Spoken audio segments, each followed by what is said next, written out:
안녕하세요, 이은부동산입니다. 마포 중서부 아파트 시장 분위기를 전달해 드리겠습니다. 부동산이 오를지 내릴지에 대한 제 생각은 건너뛰겠습니다. 애초에 정확하게 맞출 수도 있는 사람은 없다고 생각하고, 그리고 가만 보면은 본인 성향대로 쭉 생각하시는 분이 대다수라서 큰 의미가 없다고 생각합니다. 그래도 어느 방향으로 생각하시든지 시장 분위기를 쭉 주시하는 것은 의미가 있겠죠. 꽤 강력했던 6.27 대책 이후에 집값 방향성에 대한 의견들이 많이 엇갈립니다. 한쪽에서는 정부의 강력한 규제를 발판으로 거품이 꺼질 것이다 라고 하고요. 다른 한쪽에서는 수도권을 중심으로 폭등할 것이다 라고도 하고요. 한 가지 확실하게 생각하는 거는 양극화는 계속 진행 중이고 앞으로 더욱 가속화될 거라는 겁니다. 실거래가는 가장 먼저 국토교통부에서 관리하는 실거래가 공개 시스템에 업데이트가 되는데, 아실 같은 사이트에서 잘 따오기 때문에 아실을 참고하시면 좀 더 편하기는 합니다. 국토교통부 실거래가 공개 시스템을 이용을 하고 싶으시면 이렇게 아파트별, 연립 다세대별, 단독다가구별로 보실 수 있고요.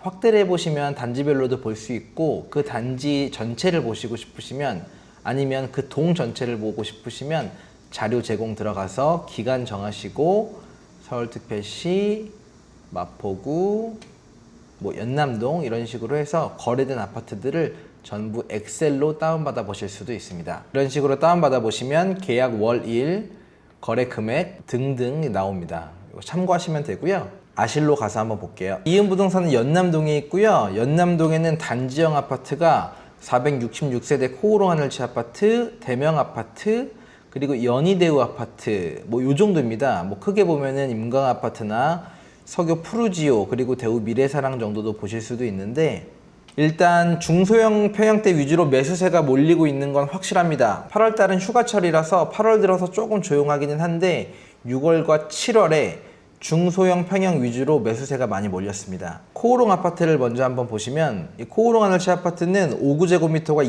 22평형이거든요. 다른 아파트 25평형의 전용 면적과 같다고 보시면 됩니다. 지난달이죠. 7월 23일 계약된 게 10억 2250에 계약이 됐고요. 그리고 저희 이은부동산에서 거래를 하나 했는데 아직 실거래 신고 전이기는 하지만 최근에 10억 2,700만 원에 거래가 되었습니다. 중층이었고요. 지난 7월 중순 이후부터 문의가 정말 많이 왔습니다. 기존 최고가는 2022년 6월 매매가 10억 3천이 기존 최고가였고, 최고가가 근접했습니다. 대명 아파트 25평형도 한번 볼까요? 대명 아파트 25평은 지난 7월 31일 최고가를 갱신했습니다. 8억 4,300만 원에 거래가 되었고요. 기존 최고가는 22년 6월 8억 4천이었습니다. 요 8억 4,300 7월 31일 거래도 저희 이은부동산에서 계약을 해드렸는데요. 사실 이 거래는 층수도 매우 좋았고 인테리어도 정말 잘 돼 있었습니다. 인테리어와 층수가 반영된 금액이라고 생각하셔도 됩니다. 연남동을 대표하는 두 아파트는 벌써 최고가에 근접했거나 최고가를 살짝 갱신했습니다.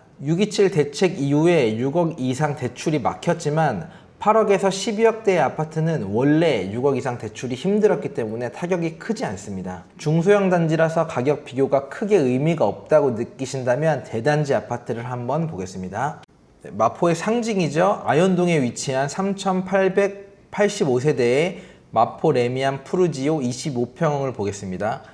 지난 6월에 최고가를 갱신했습니다. 20억 5천, 307동 11층 물건이었고요.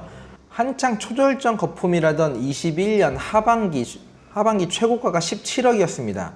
그리고 2022년 하반기 11억까지 거래가 되고 이후에 쉴 새 없이 올랐습니다.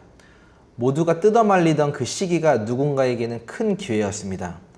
기존 최고가가 17억이었음을 감안하면 최근에 정말 쉴 새 없이 많이 올랐죠. 가지올 리타운을 대표하는 4,300세대의 파크뷰자의 25평형도 한번 보겠습니다. 지난 7월 실거래 신고가 12억 7천에 거래가 되었네요. 최고가는 21년 9월 13억 900입니다. 아직 최고가 갱신을 못했지만 눈앞에 두고 있죠. 목전에 두고 있습니다. 이 역시 23년 3월 8억 5천에 계약됐던 걸 생각하면 가파른 반등세입니다.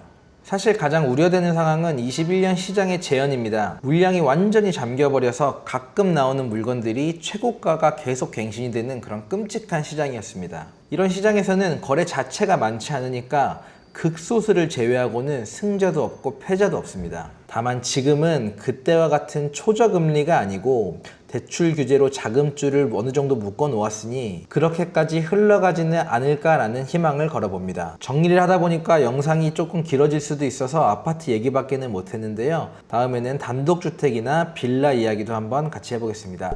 감사합니다.